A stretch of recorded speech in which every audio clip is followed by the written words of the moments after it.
Franck Ferrand sur Europe 1, au cœur de l'histoire.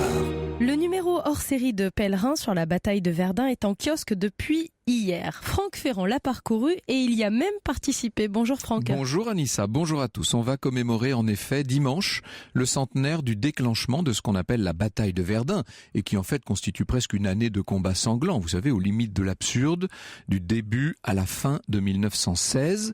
Pour en parler cet après-midi, Sophie Laurent, en charge des dossiers histoire à Pellerin. Il y a d'ailleurs un dossier spécial dans le numéro hebdomadaire de Pellerin. Et puis l'historien Jean-Yves Le Naour qui connaît si bien la Grande Guerre. Et tout à l'heure, à la fin de l'émission, Franck vous répondra à la question de Claude qui veut en savoir plus sur l'origine des sous-marins. Des sous-marins qui en vérité ont vu le jour bien avant la Première Guerre mondiale. Pour le moment, nous repartons 100 ans en arrière, donc 100 ans presque jour pour jour.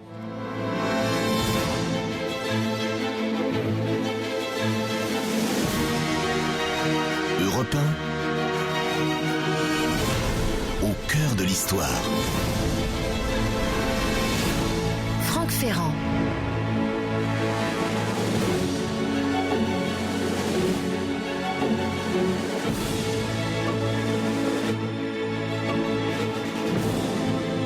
Et oui, nous y arrivons au centenaire de cette effroyable bataille de Verdun en 1916 qui aura été, vous le savez, la plus meurtrière de toutes les batailles de la Grande Guerre. 362 000 morts dans le camp français. Je ne parle pas des innombrables blessés. 336 000 morts dans le camp des Allemands. En tout, 700 000 morts. 700 000 morts. C'est la population entière de toute la zone urbaine de Bordeaux, par exemple. C'est complètement affolant. Ce sont des chiffres que nuancera, si je comprends bien, Jean-Yves Le Naour tout à l'heure. Alors, comment est-ce qu'on en est arrivé là ? Il faut vous dire qu'en 1915, les Allemands étaient largement sur la défensive. Ils ont résisté à un certain nombre d'offensives françaises. Le généralissime allemand von Falkenhayn s'occupe essentiellement du front Est. Et à la fin de 1915, on décide du côté allemand de faire porter l'effort sur le front Ouest, de créer des abcès de fixation en hommes et en matériel et de hâter la dislocation de l'Alliance de cette façon. Alors, on a le choix, bien entendu, sur l'endroit où l'on peut faire porter cette espèce d'énorme offensive. Ça pourrait être à Belfort, où il s'agirait d'attirer les réserves alliées sur un secteur le plus excentré possible. En l'occurrence, on va choisir Verdun sur la Meuse. Verdun, où se trouve la 5e armée du Nord. Le Kronprinz tient à Verdun, son père aussi du reste, l'empereur, le Kaiser. C'est un secteur plutôt calme que l'on sait relativement mal défendu par les Français. Verdun, c'est le cœur de la France, disait le Kronprinz. Et c'est vrai que les Allemands, par le saillant de Saint-Mihiel, au sud-est du dispositif, ont comme un coin déjà enfoncé dans le front. Donc, les Allemands choisissent Verdun et ils vont déployer sur place vraiment un feu roulant extraordinaire, une préparation d'artillerie en roulement de tambour, si l'on veut essayer de traduire la formule, Trommelfeuer. Cette artillerie lourde allemande va faire des dégâts considérables. Elle est très importante. Vous savez qu'en 14, elle a montré sa supériorité en écrasant un certain nombre de forts, à Liège, Namur, Anvers, Maubeuge, etc. Juste une parenthèse d'ailleurs pour vous dire qu'en août précédent, en août 1915, on a désarmé les forts. Ça, c'est une directive sur laquelle nous reviendrons tout à l'heure, mais qui a sans doute eu des conséquences du côté français, je veux dire. Donc la stratégie allemande, c'est d'enfoncer le front pour reprendre en quelque sorte l'avantage dans le conflit, c'est de créer de véritables saignées. On veut des combats meurtriers, c'est-à-dire que contrairement à un certain nombre de batailles dont on pourrait dire que leur caractère plus ou moins meurtrier est un effet involontaire des combats, là en l'occurrence on cherche à faire couler le sang. L'offensive est sur la rive droite de la Meuse, il y a sur la rive gauche des troupes en réserve en cas de riposte de grande ampleur. C'est peut-être ça la chance des Alliés. Encore une fois, cette histoire là aussi de choix stratégiques essentiels, nous y reviendrons tout à l'heure. Alors du côté français, on a fait montre, il faut le dire, dans ce secteur d'une relative négligence, malgré les terribles combats, des combats au corps à corps sur la crête des Éparges, au sud-est de Verdun. Certains ont mis l'accent sur les insuffisances du front à cet endroit. On n'a qu'une ligne, par exemple, alors que sur la plupart des points du front, on a quand même 3 lignes. 2, voire 3 lignes. Un parlementaire dont on aura l'occasion de parler tout à l'heure, le lieutenant-colonel Drian, j'ai déjà consacré au moins 2 émissions, je crois, à Drian ici, qui était membre de la commission de défense nationale et qui commandait des chasseurs à pied dans le secteur du bois des Caures. Drian a obtenu une visite sur place de Gallieni en personne, Gallieni ministre de la guerre. On est là juste avant l'offensive, en décembre 1915. En face, les Allemands sont en train comment dirais-je, d'affûter leurs armes. Ils ont des renseignements très très importants. Nous en avons aussi, grâce au 2e bureau, bien entendu, grâce à des transfuges, je pense notamment à des déserteurs alsaciens qui renseignent l'état-major français. Pour autant, l'état-major français réagit relativement peu et relativement mal. Disons-le, nous avons été surpris par cette offensive du 21 février 1916. À 5 heures du matin, on est en février et c'est un février très froid. Il y a de la neige, il y a un blizzard épouvantable. À 5 heures du matin, dans ce paysage de neige, c'est le déluge de fer et de feu. 1225 pièces d'artillerie qui vont du petit canon de 150 aux espèces de pachydermes de 420 contre les forts, bien entendu. Il faut savoir que Verdun est entouré d'une constellation de positions fortifiées. Le commandant du secteur, le général R, a pris des mesures évidemment pour essayer de contrer, mais ce sont des mesures qui sont disproportionnées par rapport à l'énormité de l'offensive. Parce qu'il faut quand même que je vous dise que on a décidé du côté allemand, et ça c'est la volonté de Falkenhayn, de tout concentrer sur une largeur de 8 km seulement. C'est-à-dire que ce n'est pas une offensive de très vaste ampleur, c'est une offensive puissantissime, mais c'est un véritable coin que l'on veut enfoncer, encore une fois. Il y a toutes sortes de petits bois dans la région, Aumont, Herbebois, les Caures dont je vous parlais. Tout ça va être rasé, nivelé, troué de partout, avec des cratères, des trous d'eau, un paysage de fin du monde qu'on a beaucoup vu et qui peu à peu va se mettre à symboliser à lui tout seul l'ensemble de la Grande Guerre. Devant le rouleau compresseur allemand, étroit donc mais irrésistible, les positions françaises tombent, et pour autant, et c'est la seule nouvelle positive en quelque sorte du côté des Français, l'avance allemande est relativement lente. Les dégâts causés aux Allemands par leur propre artillerie ralentissent la progression. Ça, c'est très intéressant. En fait, on a l'impression que l'artillerie allemande n'est pas bien réglée dans cette affaire. Je vous parlais de Drian tout à l'heure. Il est l'exemple même de l'officier subalterne qui, à la tête de son détachement, va tout faire pour freiner cette avancée allemande. Eh bien, Drian, le 22 février, dès le lendemain de l'offensive, va prendre une balle en plein front. À l'état-major, le général de Castelnau, qui est ce qu'on peut dire le bras droit de Joffre, je poserai tout à l'heure la question à nos spécialistes. Castelnau prend la mesure du désastre, il se rend sur place malgré la neige dans la nuit du 24 au 25 et simultanément on va nommer un chef d'état-major pour coordonner la défense du secteur de Verdun, c'est le général Pétain. Cependant, la situation est devenue plus qu'alarmante du côté français. La journée terrible du 25 février 1916 va voir se succéder les mauvaises nouvelles et au premier rang de ces mauvaises nouvelles, celles qui viennent du fort de Douaumont.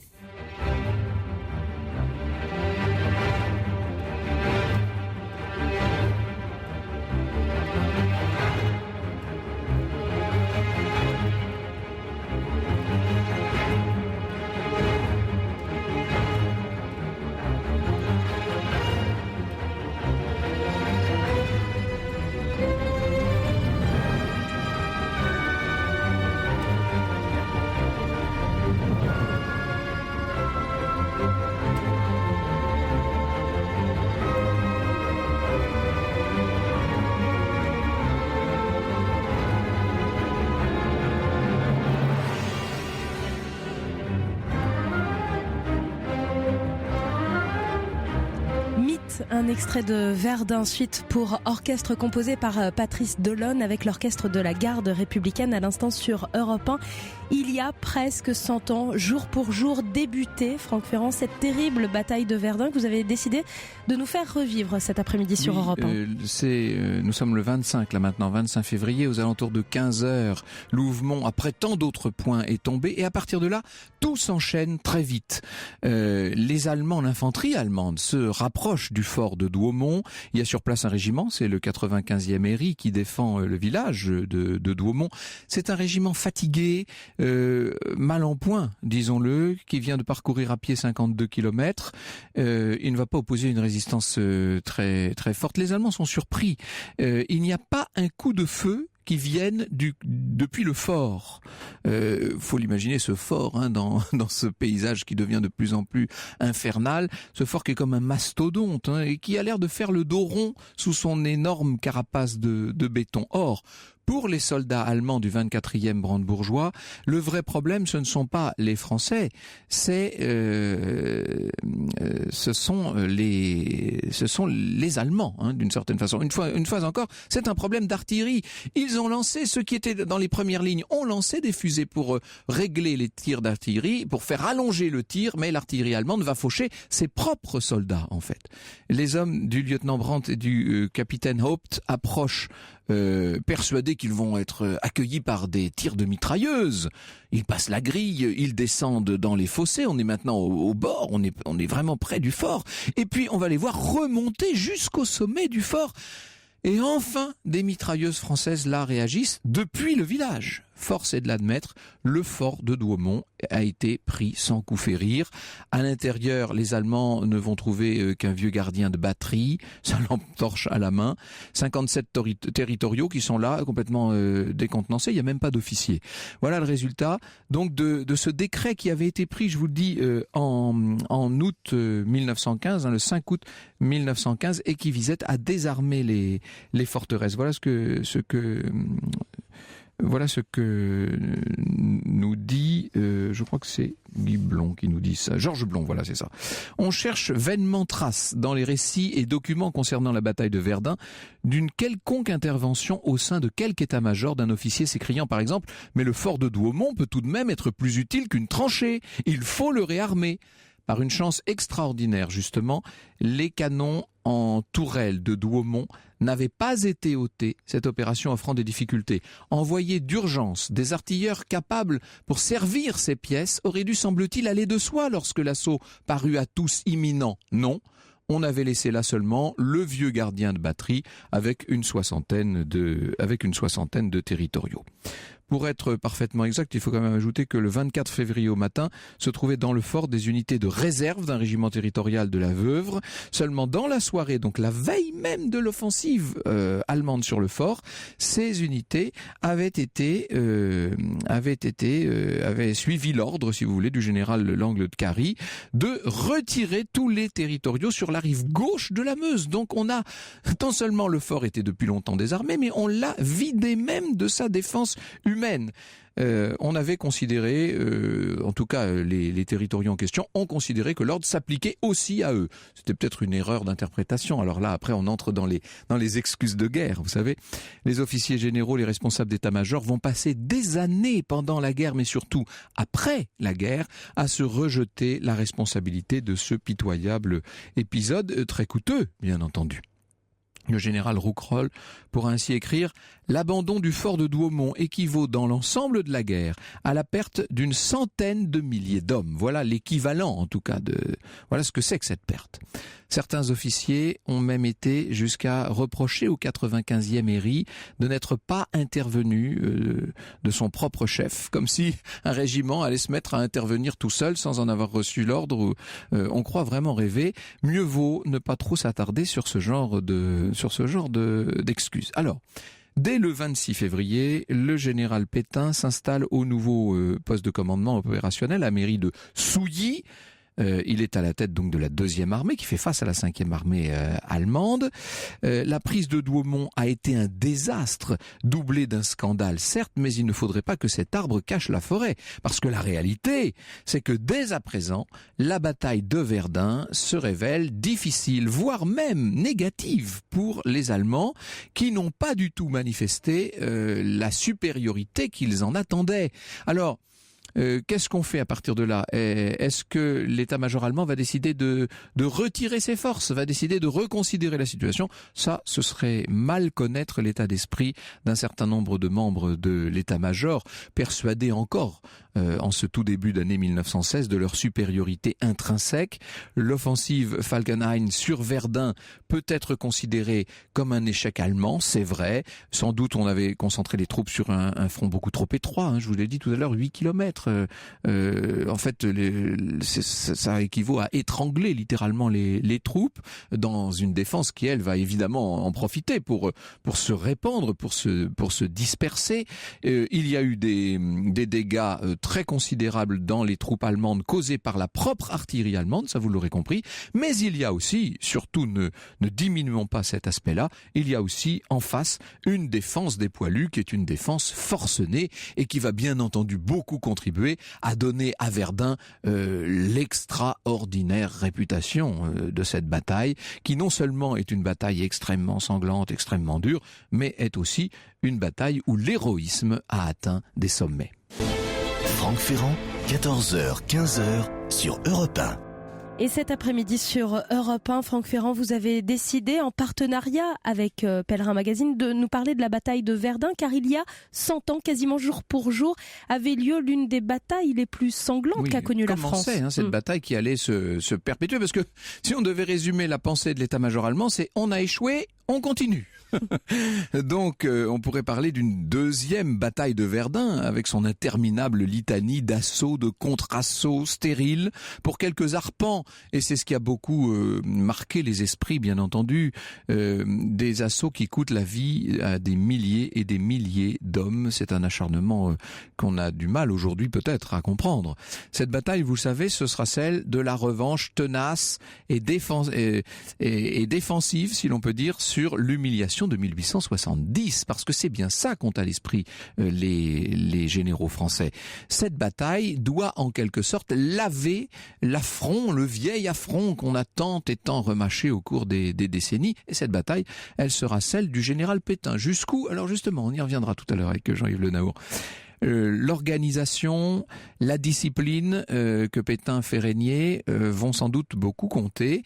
Il met sur pied tout un système notamment de rotation qui permet de ménager les hommes et d'entretenir le moral, ce qui va lui donner une bonne réputation à ce général Pétain, qui devient en quelque sorte l'idole de la troupe avant de se hisser au rang de gloire nationale. Vous imaginez quelles conséquences ça aura sur un tout autre épisode de notre histoire, un quart de siècle plus tard, bien entendu.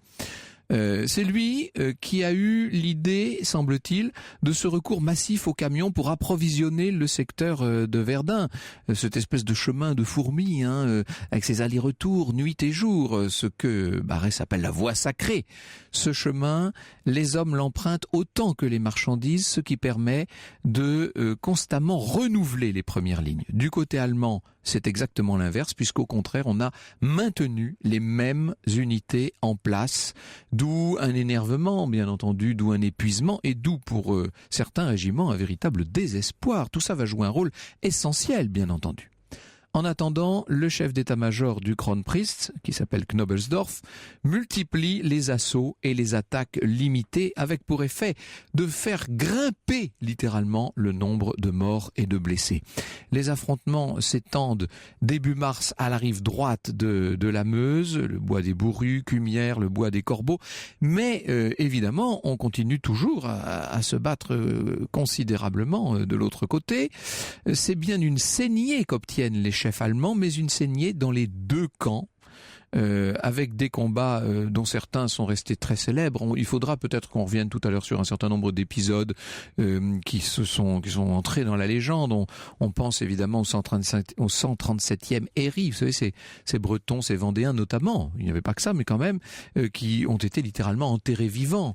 Et quand on est à Verdun, on veut voir la célèbre tranchée des baïonnettes. C'est une image tellement forte et tellement extraordinaire. Alors cependant, le fléau de la balance paraît pencher du côté des Allemands.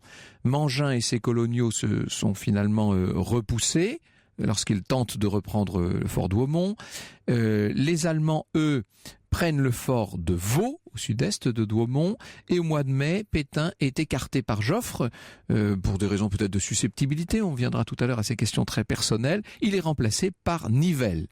Du côté allemand, à la tête de la deuxième armée, bien entendu. Du côté allemand, c'est la stratégie ou la tactique, devrais-je dire, des couloirs de feu qui se révèlent pas très probantes en vérité. Vers la fin du mois, c'est le bourg de Verdun qui est personnellement, si je puis dire, menacé au fond de sa cuvette là-bas. Il ne devra son intégrité qu'à ce qu'il reste de la 3e compagnie du 7e RI, quelques 60 hommes sous les ordres d'un simple lieutenant Kléber Dupuis, qui est un ancien instituteur et pacifiste qui plus est, et qui va réussir à briser l'armée ennemie. On a très peu de moyens là, c'est avec 3 mitrailleuses que ça se fait cette affaire. Cet assaut allemand va se heurter au feu croisé des 2 artilleries. Toujours ce problème d'artillerie qui, à mon avis, est essentiel dans une bataille qui, après tout, a été conçue par et pour l'artillerie, d'une certaine manière. Sur les 60 hommes de Kléber Dupuis dont je vous parlais, il n'y en a que 15 qui vont survivre. Le même 12 juillet 1916 au soir, Falkenhayn, enfin rassasié de sang, si j'ose dire, va faire suspendre les attaques. Il est remplacé par Hindenburg à la fin du mois d'août. Et on peut dire que, en tant que telle, la bataille de Verdun est close. Mais et alors bien sûr, elle va laisser un souvenir extraordinaire, quelque chose d'absolument horrible et en même temps peut-être de sublime à l'échelle de l'Europe et à l'échelle même de la civilisation. J'espère qu'on aura suffisamment de temps tout à l'heure pour évoquer cet aspect culturel de la bataille de Verdun. Alors, l'heure est du côté français à la reconquête du terrain perdu. Or, parmi les places fortes à reprendre figure bien sûr au premier rang le fort de Douaumont. En octobre 1916, il y a des pluies terribles en octobre qui ont commencé à la fin du mois de septembre. Il y a de la boue partout, il faut imaginer cette terre qui naguère encore était craquelée, desséchée, maintenant devenue une espèce de terrain bourbeux qui crée une sorte de trêve tacite, si l'on peut dire. Eh bien, le 9 octobre, Joffre est à Souilly, au PC de Nivelle. Clémenceau y sera 3 jours plus tard. Et Nivelle explique ce qu'il va faire. Il a 8 divisions à opposer aux 7 divisions allemandes. 3 attaqueront en première ligne, 3 en deuxième, 2 seront réservés à l'arrière. Et un peu à la manière des Allemands, si je puis dire, réponse du berger à la bergère, on fait une préparation d'artillerie exceptionnelle. Le 21 octobre, 650 canons français se mettent en branle en même temps. Il y en a 800 de l'autre côté. Mais la précision de tir des Français est très supérieure. On lance... c'est une bataille. Enfin, c'est encore une offensive incroyable. L'action sur place va être menée par le fameux général Mangin, avec ses moustaches. Je ne sais pas si vous l'imaginez, si vous le voyez, petit personnage assez étonnant. Le 24 octobre, donc, à 11h40, les Allemands sont attaqués dans ce qui est le symbole, en quelque sorte, dans ce fort Douaumont. On avait commencé à partir du 23 un véritable pilonnage, des bombardements absolument extraordinaires. Le premier choc effrayant se produisit à 12h30, nous dit Georges Blond, pendant une durée qui parut à tous interminable, mais qui en fait n'excéda pas 1 seconde et demie. Des officiers le notèrent, donc 1 seconde et demie. Le grondement de l'artillerie fut couvert par un bruit différent, une sorte de hurlement enroué qui semblait descendre des hauteurs du ciel. Il y eut aussitôt ensuite comme un petit éclatement assez surprenant par sa modération, puis un bruit sourd, puis une fraction de seconde plus tard, un tonnerre assourdissant avec un déplacement d'air. Les hommes immobiles dans les casemates et dans les couloirs, donc de ce fort, avaient l'impression qu'un énorme aérolithe, un morceau de planète venait de pénétrer et d'exploser à l'intérieur du fort. Il s'agissait du premier projectile français de 400. Alors il va y avoir un deuxième, un quatrième, troisième, quatrième, cinquième, sixième obus qui lui attaque et touche le dépôt de munitions et fait tout sauter d'une certaine manière. Il est 14h. À ce moment-là, quand la lumière s'éteint dans le fort, à 16h, les hommes sont, tous ceux qui ne sont pas indispensables sont évacués, mais vous avez encore des gens qui sont là et qui se battent. C'est complètement incroyable. Dehors, il y a un brouillard considérable créé par toutes ces explosions, bien entendu, et nous allons vous raconter ça dans un instant. Un homme va se faire une réputation dans cette circonstance extraordinaire. Il s'appelle Ulysse le Nain. Bonjour Sophie Laurent, bonjour Jean-Yves Le Naour. On va revenir dans un instant sur les chiffres, parce que je me suis trompé sur le nombre de morts et sur le nombre de pertes, donc on y revient dans un instant. Et puis nous aurons tout le temps de développer les sujets que pose, les questions que pose cette bataille de Verdun. Franck Ferrand, 14h, 15h sur Europe 1. Et nous parlons de la bataille de Verdun cet après-midi sur Europe 1. Il y a quasiment jour pour jour 100 ans débuté cette bataille qui va durer très longtemps et qui va faire de nombreuses victimes. Franck Ferrand, vous recevez Sophie Laurent, grand reporter chargé des dossiers Histoire à Pèlerin, puisque c'est une émission en partenariat avec Pèlerin, dont le hors-série 1916 Verdun, la bataille est en kiosque depuis hier. Vous recevez également Jean-Yves Le Naour, docteur en histoire. Oui, c'est pas pour refaire, parce que il se trouve que j'ai donné un petit entretien à Sophie Laurent, mais c'est vrai que ce numéro de Pèlerin est particulièrement bien fait. Il y a tout un cahier à détacher qui a un aspect pédagogique, si je puis dire. Ça s'adresse aux plus jeunes notamment. Voilà, c'est pour les collégiens. Et puis on a une vision globale de toute la bataille, de tout le champ, ce qui est très pratique et ce qui permet de s'y repérer. Quand on parle de rive droite, rive gauche, la Meuse, elle coule vers le nord, donc la rive droite c'est l'est, la rive gauche c'est l'ouest, mais il y a tous ces forts, toutes ces batailles, ces offensives, etc., qui s'échelonnent, qui plus est dans le temps. Donc c'est bien d'avoir des cartes pour s'y repérer. C'est bien aussi d'avoir des chiffres, Jean-Yves Le Naour. Et je vous ai vu sursauter, tomber de votre chaise au tout début de mon récit, parce que j'ai parlé de 700 000 morts, c'est 700 000 pertes en fait. Oui, excusez les historiens, ils sont un peu tatillons parfois. Mais vous aviez corrigé sur votre compte Twitter, je l'ai vu en même temps. Voilà. Oui, donc en fait, expliquez combien de morts ? Il y a 300 000 morts en tout, 163 000 Français, 140 000 Allemands. Donc 300 000 morts en tout pour toute la bataille, mais 700 000 pertes, c'est-à-dire blessés, disparus, prisonniers et morts. D'accord. Alors, les disparus... Souvent, ils vont être comptés parmi les morts. Mais pendant la guerre, il y a toujours cette présomption qu'ils sont prisonniers. Oui. Voilà. Donc ensuite, un an après la guerre, ils seront transcrits de disparus en morts, voilà, en décès, pour qu'il puisse y avoir des héritages, que les veuves puissent se remarier, etc. Je parlais, on peut peut-être régler la question tout de suite, comme ça évitera qu'on la reporte à la fin de l'émission et qu'on finisse par l'oublier. D'un point de vue culturel, en quelque sorte, Verdun, c'est la bataille absolue, d'une certaine manière. Quand on dit Verdun, aujourd'hui encore, à peu près tout le monde, et toute génération confondue, c'est rare qu'on puisse dire ça aujourd'hui, mais là, quand même, les gens savent à quoi on fait référence, c'est-à-dire l'enfer de la bataille, ces roulements d'artillerie extraordinaires. Oui, et cela vaut pour les Français, évidemment. Pour les Anglais, en revanche, c'est la Somme. Et oui, c'est vrai, Somme, bien sûr. qui est vraiment qui a été plus meurtrière. Plus meurtrière, mais moins pour les Français. Donc effectivement, pour les Français, Verdun, c'est l'horreur. Et effectivement, il y a une logique même derrière la bataille de Verdun, qui est une logique nouvelle, qui est celle de la bataille de matériel. Vous l'avez bien dit, les Allemands ont amassé les canons et ont voulu marcher sur des cadavres. C'est-à-dire ont voulu annihiler absolument toutes les résistances françaises. Et ça, cette volonté d'anéantissement était complètement nouvelle. On était rentré dans une nouvelle forme de guerre. Oui, c'est une guerre qu'on aurait aimé ne jamais connaître, mais enfin bon, on était dans une sorte de guerre totale et jusqu'au bout d'une certaine manière, et qui ne tient pas compte des résultats sur le terrain. C'est pas pour défendre le XVIIIe siècle, mais autrefois quand on avait perdu une bataille, on l'avait perdue. Là, on l'a perdue, mais tant pis, on recommence le lendemain matin. Quoi. C'est ça qui est... Et vous savez pourquoi ? Vous l'avez un petit peu dit, mais c'est que Falkenhayn il s'entête parce que il est menacé dans son poste. Vous avez dit qu'il y a Hindenburg qui est en train de qui est là, bien sûr, qui le conteste, qui disent mais il faut d'abord attaquer. Ça commence à être la discorde au sein de l'état-major allemand. Oui, exactement. Et donc il lui faut une victoire, et c'est pour ça qu'il s'entête. Puis bon, à un moment donné, il sera remplacé. Est-ce qu'à Verdun aujourd'hui, Sophie Laurent, on est conscient d'être dépositaire d'une mémoire très particulière ? Ah oui, je crois.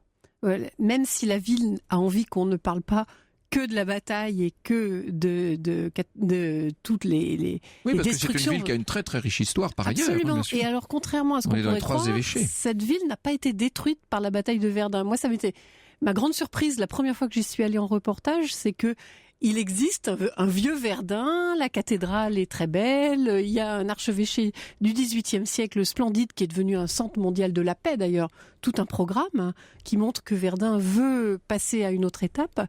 Et puis il y a des jolis bords de Meuse où on peut flâner, surtout l'été d'ailleurs, parce que l'hiver c'est un petit peu plus rude.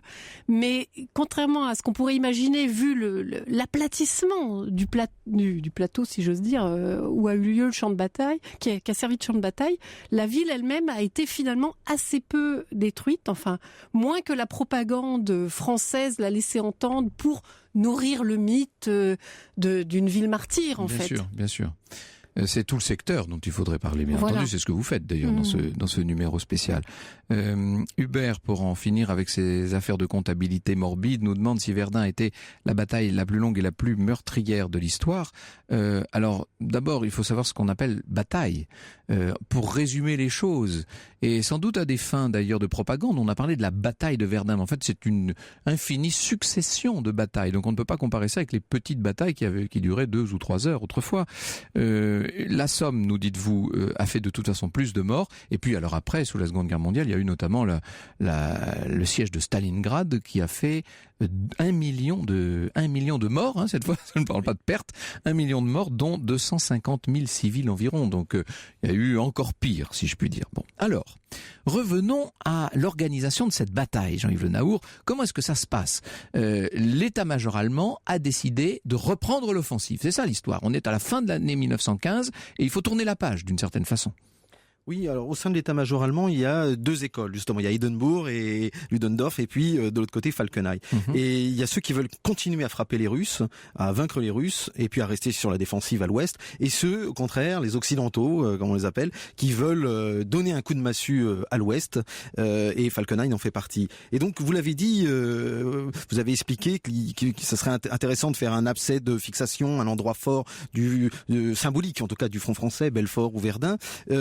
Et effectivement, on s'aperçoit que finalement l'intérêt, il est peut-être plus politique, moral, symbolique pour les Allemands que militaire. Puisqu'après tout, prendre Belfort ou, comme on l'a décidé finalement, prendre Verdun, ce n'est pas mettre fin à la guerre. C'est simplement créer un choc chez les Français. Parce que si les Français, ils croient à l'époque, ils ne savent pas que l'on a désarmé les forts, comme vous l'avez rappelé. Eh bien, si les Français croient que Verdun, c'est la position la plus fortifiée et la plus forte de leur front, ils seront abattus d'apprendre qu'en 3 jours, cette position est tombée. Et voilà.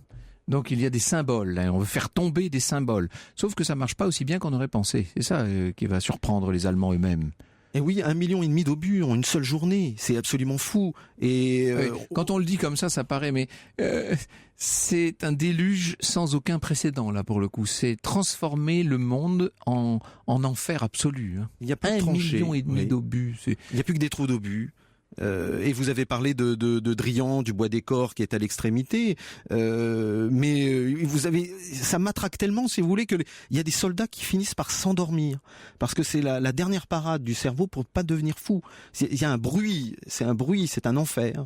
On voit dans le Bois des Corps vous avez parlé de ce barrage roulant qui arrive sur les soldats, les arbres volent. Devant les soldats, et ils voient arriver ce barrage roulant sur eux. Ils étaient 1300 à 7h du matin, à 16h ils ne sont plus que 400. Oh là là. Et le lendemain ils sont 110. Oh mon Dieu.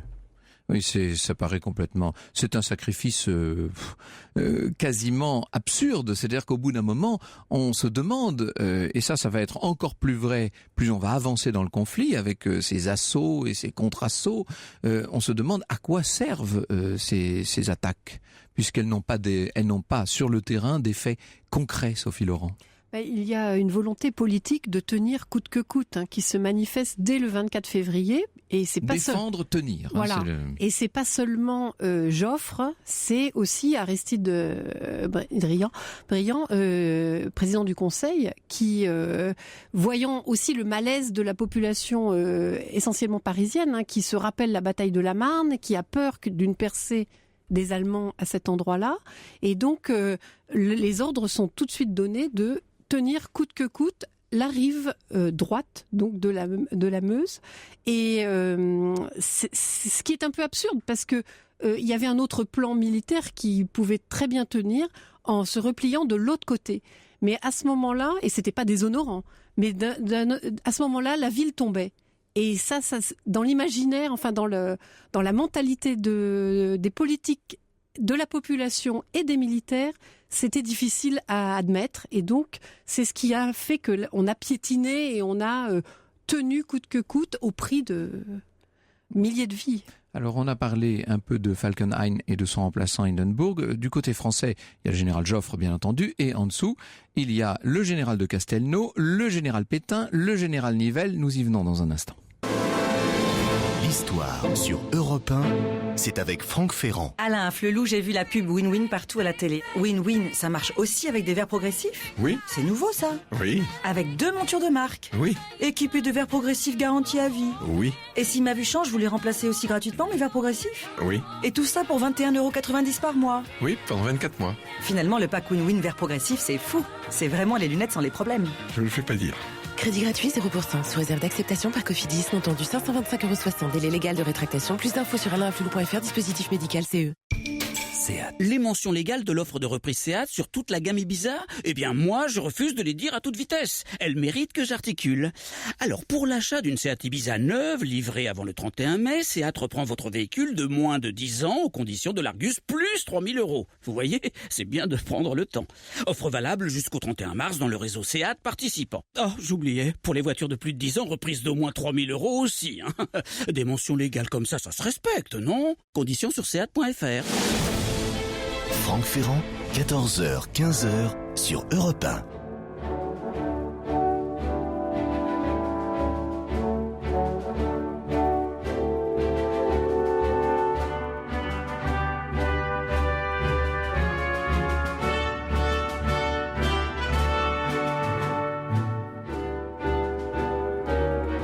La marche française, extrait de l'album Verdun, suite pour orchestre composé par Patrice Delonne sur Europe 1. Vous l'avez compris, aujourd'hui, nous vous parlons de cette bataille très meurtrière, Verdun 1916, avec vos invités, Franck Ferrand, Sophie Laurent, grand reporter, chargé des dossiers Histoire à Pèlerin, avec ce hors-série 1916 Verdun, la bataille, en kiosque depuis hier, et puis Jean-Yves Le Naour, docteur en histoire et auteur, entre autres, de 1916, L'Enfer, paru chez Pèlerin, et auteur d'une BD Verdun avant l'orage avec les dessinateurs Marco et Olgado, paru chez Bambou Éditions.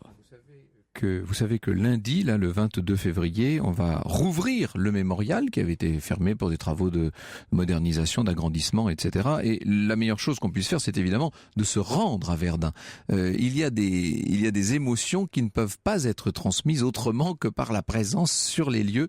C'est vraiment une visite que je ne peux que vous engager à faire. Alors, il y a un circuit du souvenir, justement, dans votre numéro spécial, Sophie Laurent, et des photos de Stéphane Compoint qui nous montre Verdun comme on ne l'a jamais vu, ça il faut dire. Oui, tout à fait. Stéphane Compoint s'est fait une spécialité d'attacher, si je puis dire, son appareil photo à un ballon qui lui permet de prendre des photos. Il a fait de très beaux monuments. Voilà, etc., oui. Parce qu'il peut en plus aller à l'intérieur des monuments. Oui, bien sûr. Et contrairement avec les drones qui sont plus dangereux, et il a pu survoler, donc faire survoler à son appareil photo les principaux monuments commémorant, enfin le dessin du champ de bataille apparaît parce que évidemment depuis 100 ans la végétation a repris ses droits, mais grâce à ces images on voit très bien à quoi ressemblait le fort de Douaumont et à quoi ressemblait le paysage troué de multiples cuvettes laissées par les obus. Un paysage qui a été tout simplement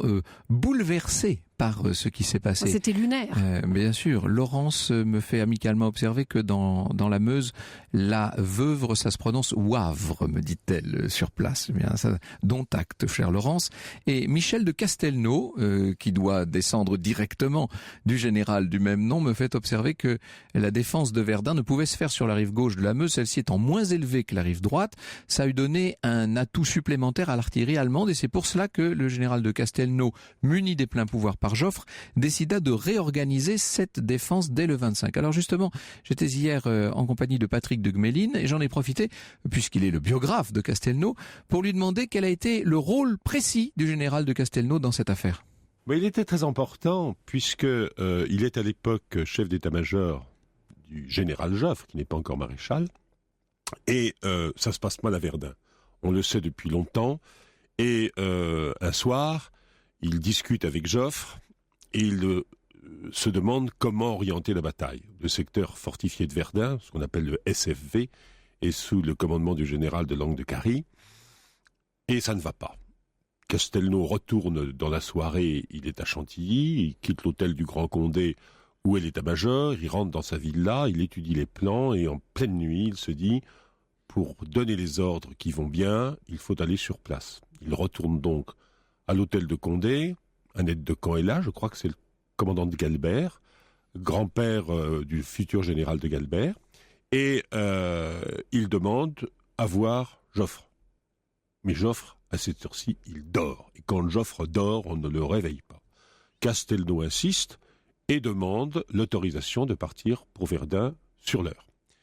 Et il reçoit l'autorisation par un petit papier qui est passé sous la porte et qui donne les pleins pouvoirs. Il part donc avec les pleins pouvoirs, il peut faire ce qu'il veut. Il est en quelque sorte le chef de l'armée. Il part donc dans la nuit, tempête de neige épouvantable, son chauffeur réussit à atteindre le PC où se trouve le général de Langue de Carie, et Castelnau l'interroge, et l'interroge de telle manière qu'il le laisse un petit peu de côté. Le Langue de Carie a l'impression d'être vraiment exclu de ce qui va se passer. Et c'est en réalité ce qui va se passer. Et à l'époque, Castelnau donne l'ordre de nommer un chef. Donc il écarte de Langres et il décide de lui-même de nommer le général Pétain. Pétain qu'il n'apprécie pas particulièrement, et ça durera d'ailleurs bien au-delà. Et il envoie chercher Pétain. Pétain est en train de compter fleurette à une dame, et l'officier qui, en pleine nuit, parce que tout ça se passe en quelques heures, arrive dans l'hôtel où le général Pétain est descendu, voit une paire de bottes et une paire de bottines devant la porte, et il va faire ouvrir la porte en frappant, et Pétain dit « Bon, je viendrai demain matin ». Non, le général de Castelnau veut que vous veniez immédiatement. Et Pétain remet ses bottes, part à l'état-major, rencontre Castelnau, qui, sur un manifold, lui donne l'ordre de prendre le commandement du secteur fortifié de Verdun. Et c'est donc lui... C'est ce qui s'appelle rendre à César, ça. Hein. Exactement. Donc l'ordre de nommer Pétain, c'est Castelnau, tout à fait régulièrement, puisqu'il est muni des pleins pouvoirs par le général Joffre. Et ça, c'est une chose qu'on dit peu ou mal, et je pense qu'il faut le rétablir. Et quelqu'un a dit il n'y a pas longtemps, s'il n'y avait pas eu Castelnau, il n'y aurait pas eu Pétain et sans doute toute la suite. C'est assez étonnant cette version, parce qu'on a l'habitude de lire que c'est Joffre qui nomme Pétain. En fait, c'est avec les pleins pouvoirs Castelnau qu'il nomme Jean-Yves Le Naour. En fait, ce que fait Castelnau, d'essentiel, quand il arrive à Verdun, c'est qu'il ordonne de se défendre sur la rive droite. Vous l'avez rappelé tout à l'heure, Douaumont, finalement, avait été évacué et les troupes étaient en train de reculer. Pourquoi ? Parce que l'Angle de Carie, qui commandait le front du centre, parce que le général R, qui commandait la région de Verdun, considérait que c'était foutu, que la rive droite de la Meuse était foutue, et donc on n'avait plus qu'à se reporter derrière la Meuse et à arrêter les Allemands derrière la Meuse. Mais Castelnau, il arrive, il y avait les renforts qui étaient déjà là, et on les laissait pas passer sur la rive droite, parce qu'on disait, mais si on les laisse passer le 20e corps, les Allemands vont bombarder les ponts, et ils vont se retrouver prisonniers avec leurs canons, etc. De l'autre côté, oui. Et Castelnau, lui, il prend la responsabilité de faire passer le 20e corps. Donc c'est ça, véritablement, cette décision du 25 février. Pétain, lui, par Joffre, il a reçu la mission de défendre le secteur sur la rive gauche. Et c'est Castelnau qui, sur un coin de table, avant minuit, lui dit, non, vous allez prendre tout le secteur, y compris la rive droite. C'est-à-dire que c'est Castelnau qui a décidé qu'on se battrait. Castelnau a donc montré les dents ce jour-là. Il demande à Pétain d'agir tous azimuts. Quel va être le rôle essentiel de Pétain dans cette histoire ? Vous savez, la bataille de Verdun n'est pas une bataille stratégique. C'est une bataille où on alimente, c'est-à-dire qu'on envoie des soldats. Donc il faut un logisticien en fait, c'est ça. C'est pas une bataille où un grand génie. Il n'y a pas de manœuvre. Voilà. Donc ce que fait Pétain, et vous l'avez rappelé tout à l'heure, c'est la fameuse Noria, c'est-à-dire qu'il faut alimenter la bataille par la voie sacrée, par ces camions qui peuvent apporter 20 000 hommes par jour, qui roulent par choc contre par choc, qui sont pleins d'hommes à l'aller et puis qui sont vides au retour, ou alors qui remportent justement ceux qui redescendent, qui sont tout crottés, blessés, etc. Donc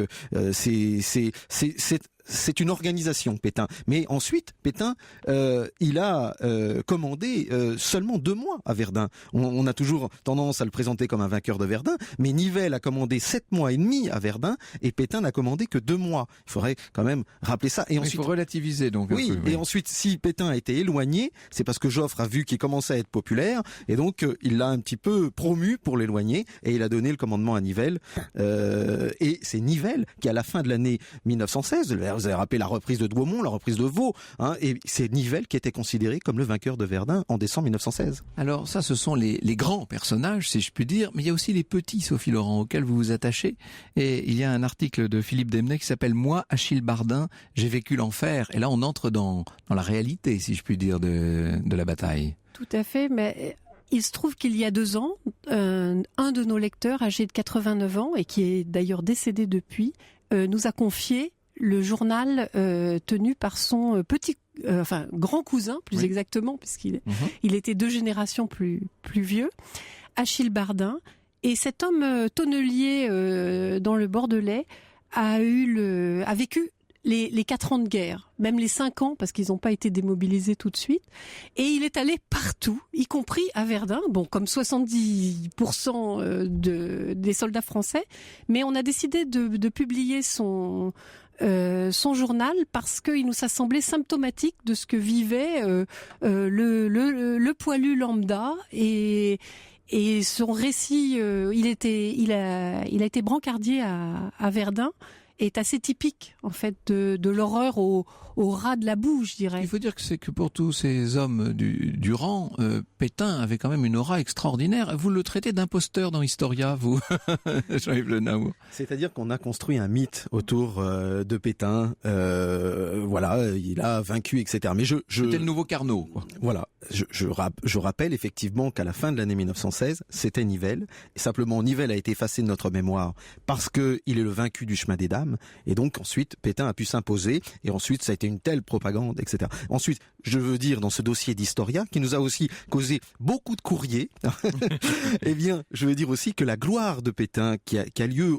en mars, les articles de journaux qui vont vanter Pétain, etc., qui vont construire sa légende, c'est une gloire qui est très médiatique et qui est très politique. Pourquoi ? Parce que les politiques, les parlementaires, les journalistes, critiquent Joffre. Ils veulent qu'on se débarrasse de Joffre. Et pour se débarrasser de Joffre, on chauffe la place d'un remplaçant. Mais oui, il faut toujours avoir le contrepoids, bien entendu. Et c'est pour ça que Joffre, il a bien compris, c'est pour ça qu'il éloigne Pétain. Et voilà, qu'il fait revenir Nivelle, en fait. Et c'est aussi parce que Pétain, à ce moment-là, à Verdun, comprend l'intérêt de la médiatisation. Au début, il aime pas trop les journalistes. C'est un communicant, si on peut dire. Mais là, il découvre l'intérêt d'être un peu sur le devant de la scène. Il va faire venir deux écrivains dans son état-major. On parle beaucoup du numéro, de ce numéro exceptionnel, de ce numéro hors série de Pellerin, bien entendu. Nous sommes en partenariat aujourd'hui.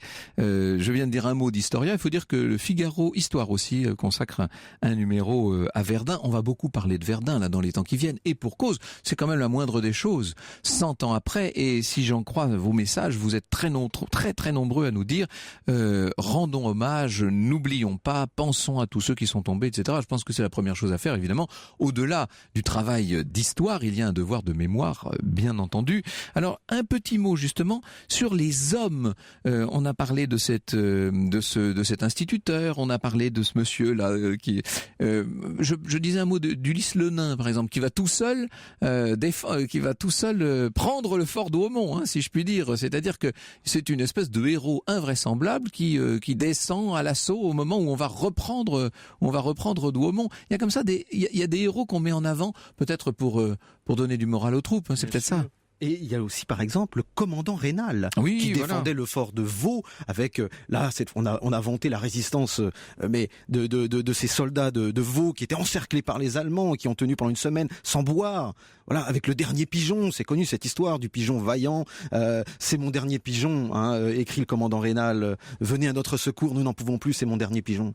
Oui, on peut dire que d'une façon générale, on a écrit la légende aussi, en même temps, presque au moment même, en même temps que les événements arrivaient. Surtout qu'il y avait la honte de la chute du fort de Douaumont à effacer. Il fallait faire oublier, bien sûr. Il fallait faire oublier. La défense de Vaux. Oui. Replonger dans ces combats, nous dit Benoît Fidelin dans l'éditorial de ce beau hors-série de Pellerin, c'est à 100 lieues de toute gloriole rendre hommage à la volonté et à la souffrance des soldats broyés dans la première bataille symbolisant la guerre industrielle. Ce que nous avons fait, disait encore Maurice Genevoix, c'est plus qu'on ne pouvait demander à des hommes, et nous l'avons fait. Au cœur de l'histoire. Retour aux origines. Et aujourd'hui, aujourd'hui. Franck, une question de Claude sur le site internet europe1.fr. Pourriez-vous revenir sur l'origine des sous-marins ? Oui, alors évidemment, on a tous à l'esprit ce dessin de Léonard de Vinci qui présente les plans d'un sous-marin de guerre, mais on est totalement dans l'imaginaire, là, bien entendu. C'est en 1624, je dis bien 1624, que le Hollandais Cornelius van Drebbel développe un premier sous-marin de bois et de cuir qu'on manœuvre avec des rames. Il peut descendre à 5 mètres de profondeur. Il a été testé dans la Tamise devant le roi Jacques Ier. Il sera utilisé quelques années plus tard pour tenter de détruire la digue. Vous savez, cette grande digue que Richelieu avait fait bâtir au moment du siège de La Rochelle, sans succès. Alors, en 1776, donc quand même 150 ans plus tard, on est au début de la guerre d'indépendance américaine, David Bushnell met au point le premier sous-marin de combat qu'on appelle le Turtle, ça ne s'invente pas. C'est ensuite encore un siècle plus tard qu'on va avoir les premiers sous-marins effectifs. On en parle beaucoup en 1870 dans 20 000 lieues sous les mers, évidemment, de Jules Verne. Et bien entendu, c'est lors de la Première Guerre mondiale que les sous-marins vont devenir significatif d'un point de vue militaire, avec l'emploi d'environ 250 sous-marins de combat. On avait raconté ici, même à plusieurs reprises, je crois, l'affaire du Lusitania notamment, mais ce n'est qu'une des très très nombreuses histoires de sous-marins de la Première Guerre mondiale. Alors justement, pour ce qui est de la Première Guerre mondiale, Jean-Yves Le Naour a fait paraître chez Perrin 1916, il y avait eu 14, 15, 16, il y a 17 qui est déjà sorti, on attend 18 bien entendu, donc 1916 de Jean-Yves Le Naour sous-titré L'Enfer chez Perrin, et puis donc en kiosque depuis hier, ce numéro exceptionnel hors série de Pellerin, 1916, Verdun, la bataille avec les plans, les photos et les articles et tout le reste. Merci beaucoup.